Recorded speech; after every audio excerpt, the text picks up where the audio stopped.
Hello and welcome.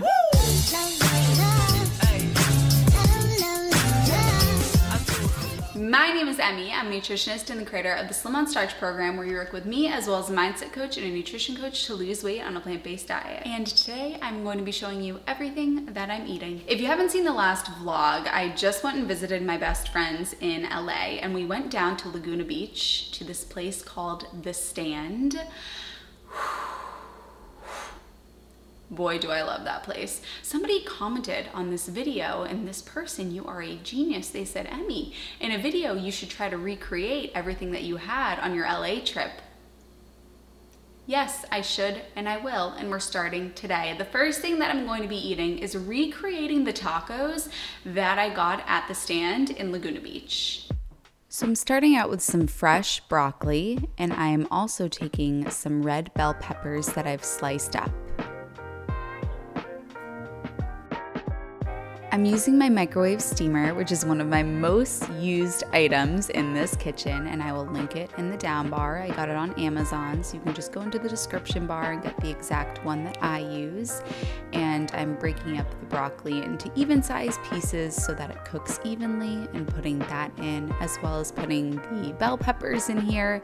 I put water in the bottom, and then I pop it into the microwave for about 6 minutes.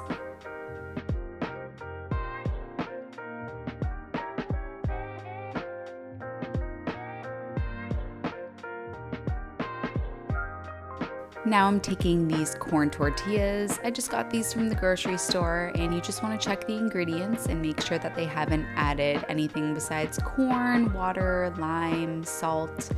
There shouldn't be any oil added or any animal products like lard.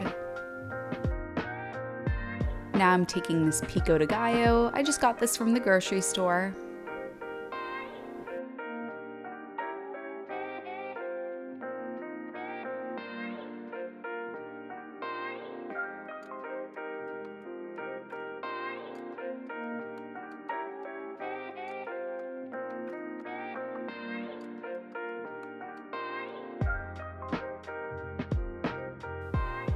Then I have this little mini cup of guacamole, and I love these things because if you buy an entire tub of guacamole, it goes brown so quickly. But these little guys stay fresh, and you can freeze them as well, so such a hack. And the veggies have been steamed up, so I'm gonna put them into a bowl and then construct my tacos a la The Stand Laguna.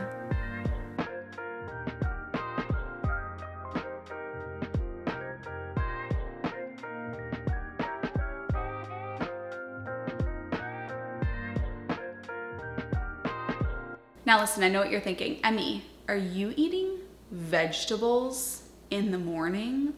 I'll hear my clients say, I can't eat veggies at breakfast. How did you have broccoli as the first thing that you had? I can't have veggies in the morning, I can't. Let's challenge this language a little bit. You can't have veggies in the morning? Is that true? Is that factual? Is that you can't, or that you're choosing not to? Because that's really what's going on here, unless you have some medical diagnosis where if you eat vegetables before 10 a.m. you implode, then that's a different story. But it sounds like you are choosing not to, and I hate to shoot you straight on this one, but I got it because I want to challenge you and help you break out of the mindset that's keeping you stuck. It's not that you can't eat vegetables in the morning, it's that you're choosing not to. And the reason why you're choosing not to is because you are assuming how you're going to feel when you do eat vegetables in the morning. You say, I'm not going to be satisfied, I'm not going to like my food, I'm not going to whatever it is. But you don't know that because you haven't tried, because you've already decided that you can't do it and that you need to do something else. Just try it and see what happens. We have many more years on this earth that you can eat whatever you want to eat. And tomorrow, if today goes horribly, tomorrow you can go back to what you're doing beforehand, but you may as well just try it out and see what happens. If you choose how you're going to feel about something, then you rob yourself yourself of the ability to actually feel, because we don't choose feelings. That's not how it works. Feelings come visit us. We are just humans, and the feelings come and they visit us. So you can't choose how you're going to feel when you have the vegetables. You need to eat the vegetables and then see how you feel and run it as an experiment.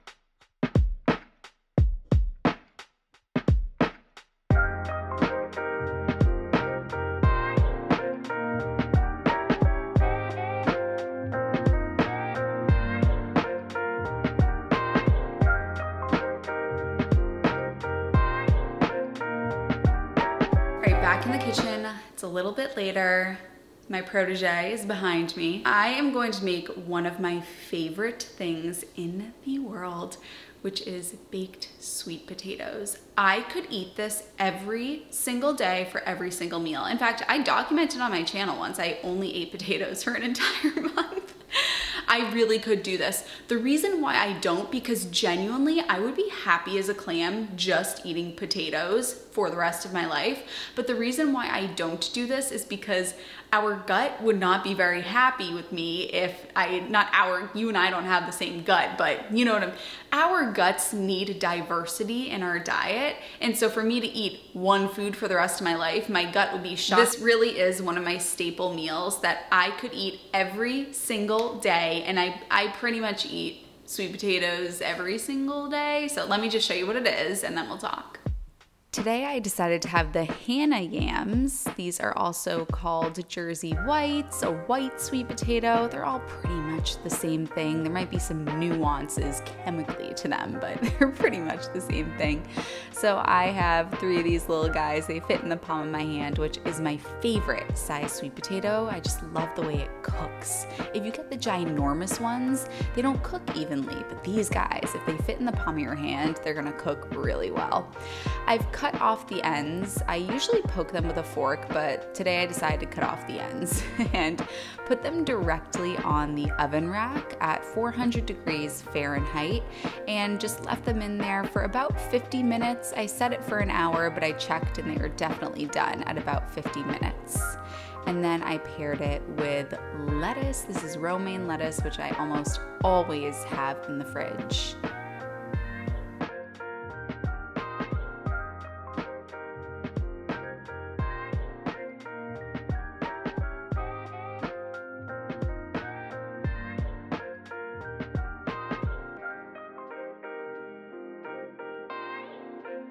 Somebody would look at me eating this. In fact, this would happen in college because girls would come over while I was eating this for supper. I was in college a while ago. I've been doing this for a long time. This is like, I'm going back like 7 years now as I tell this story.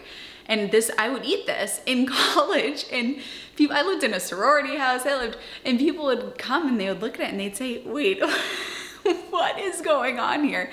You're just eating potatoes wrapped in lettuce? And first off, don't knock it till you try it. But second of all, people will see this and they'll say, oh my God, that is way too simple. I need something else. I need to have this. I need to have butter. I need to have sour cream. I need to have something on there. Again, we have to challenge this language. You need it? What's gonna happen if you don't have it? I would die. I would hate the meal.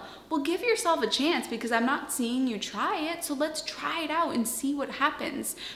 The good news, nothing lasts forever. The bad news, nothing lasts forever. So if you try to do this and you don't like it, you don't have to do it for the rest of your life.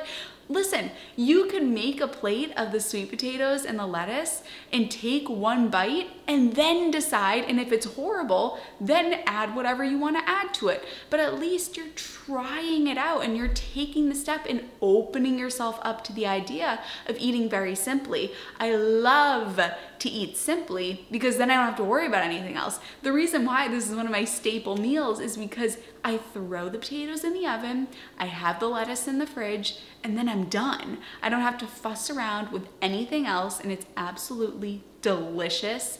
It is so satisfying. Sweet potatoes are one of the most satiating foods on the planet, so you actually feel full and satisfied after, and then I can go do whatever it is that I want to do. back in my office. I've been doing client calls all day, and usually I do not look like this when I do client calls. I usually, if you're a client of mine, you know I'm always makeup free and my hair is slicked back in a bun.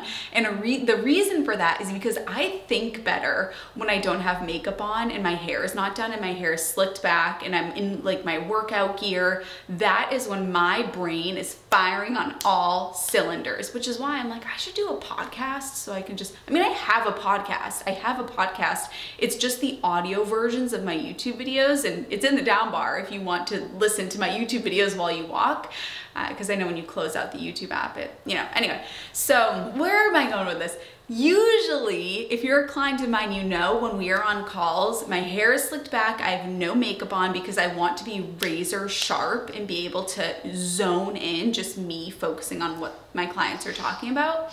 But today I was filming this video and I'm going on a date with my significant other tonight, so you gotta look good for him, right? And you. No, usually I do not look like this when I'm talking to my clients. But anyway, I wanted to show you guys this. Do you know what this is? Go to my Instagram. If you're not following me on Instagram, go to my Instagram because I'm talking about this week. What the heck is this? We'll find out. Anyway, I was just talking about this with a client, and what I was talking about is exercise. And she was asking me about my exercise routine, and I said, that's so funny because I never talk about my personal exercise routine on YouTube really, but it's such a part of my identity and who I am is my interaction with running. So I'm going to talk about that, and I'm also going to talk about what you should do for exercise. Okay, so my exercise thing. I have been a runner my entire life, lifelong runner and soccer player. Running and soccer were a huge part of my life growing up, and it's always been one of my joys. I still play soccer. I play in a co-ed league, and we have games every Sunday. I run every day. Really, these are big parts of who I am. So I used to run 6 to 8, sometimes 10 miles every day. I've done a marathon. I really very into running. About, I would say maybe April of last year, I felt my body just sort of tired. It was tired. My body felt tired and I wasn't running as fast as I used to. And so I said, you know what? I've been running my entire life. I've never really taken a good off season from running. And the best athletes in the world have off seasons. So I said, I'm going to take an off season. I'm going to let my body rest, and I'm not going to do anything. I did not run, I did not walk, I did not play soccer, I did not lift weights, I did nothing. And I took about, it was about 100 days that I took off and let my body just rest and recover. And then when I came back to it, felt amazing, felt renewed, and I said, you know what? I need to change things moving forward. I'm 27 now, and I want to be able to run for the rest of my life. And if I keep pounding the pavement 6, 8, 10 miles a day, I'm not going to be able to be running when I'm 60, 70. And I want to be able to run when I'm 60, 70, 80. I want to be the grandma running the Boston Marathon. I want that to be me.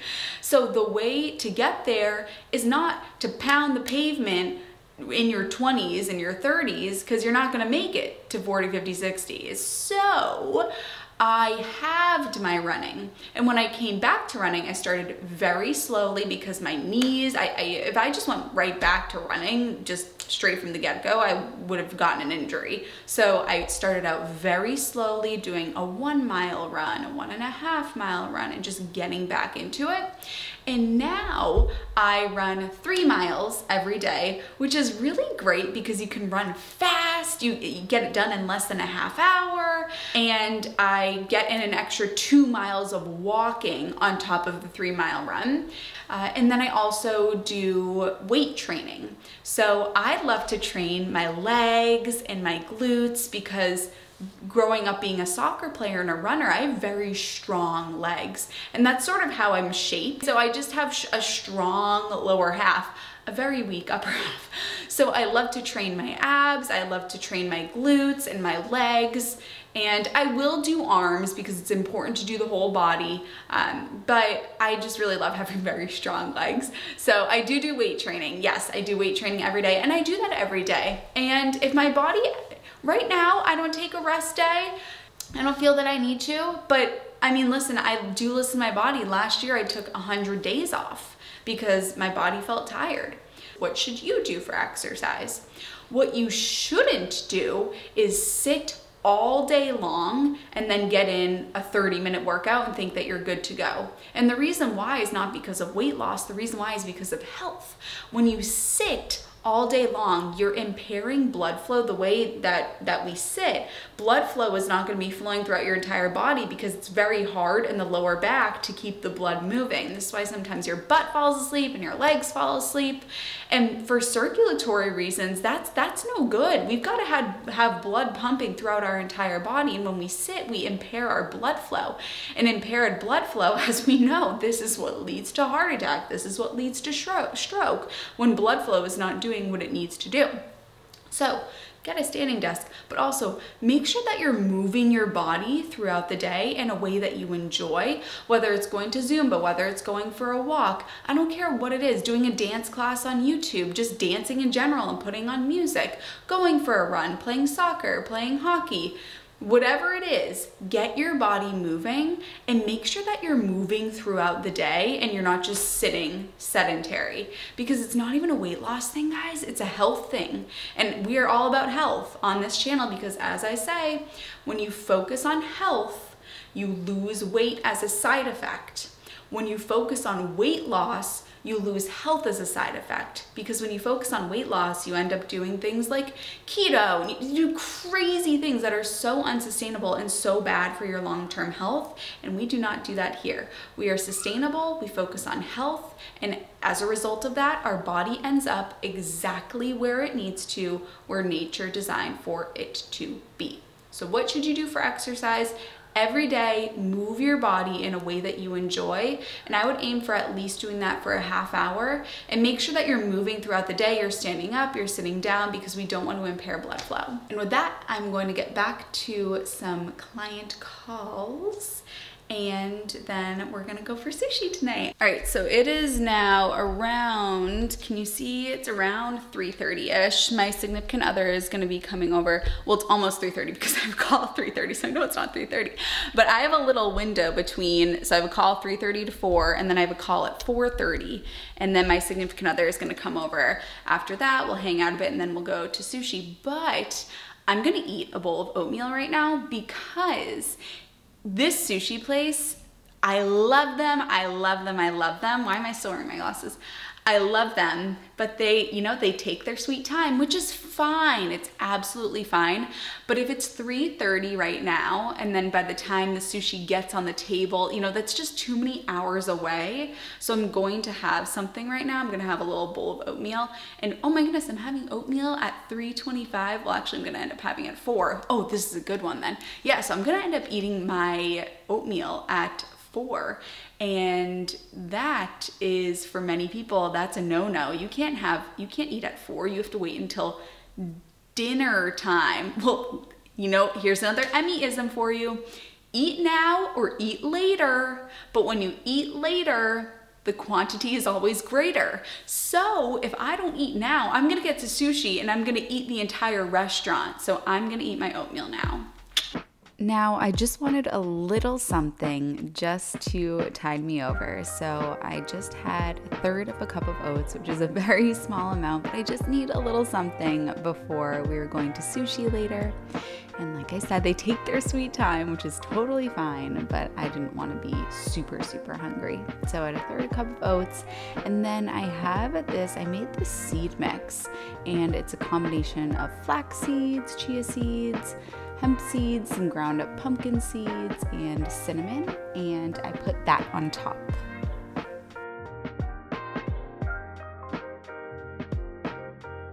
All right, so I've changed for sushi into pants and a denim jacket because the restaurants are always freezing. They call it like women's winter, like summer is women's winter, because whenever it is hot out, and it's hot out today, whenever it's hot out, it's always freezing in restaurants. So in summer, really in summer, you need to dress like it's winter. And then in winter, you need to dress like it's summer because the heat is on everywhere. For sushi, in the back right there, you see I got some cucumber rolls. On the left, you'll see I got an avocado roll. And then down in the bottom right, I got a veggie roll, which was a combination of asparagus, lettuce, and some avocado. We love to get sushi together because I can get what I want, a nice healthy meal, and he can get, if he wants an indulgent roll of sushi, he can get that. So we love it. If you made it to this point of the video, comment sushi, and I'll see you in my next video. Woo!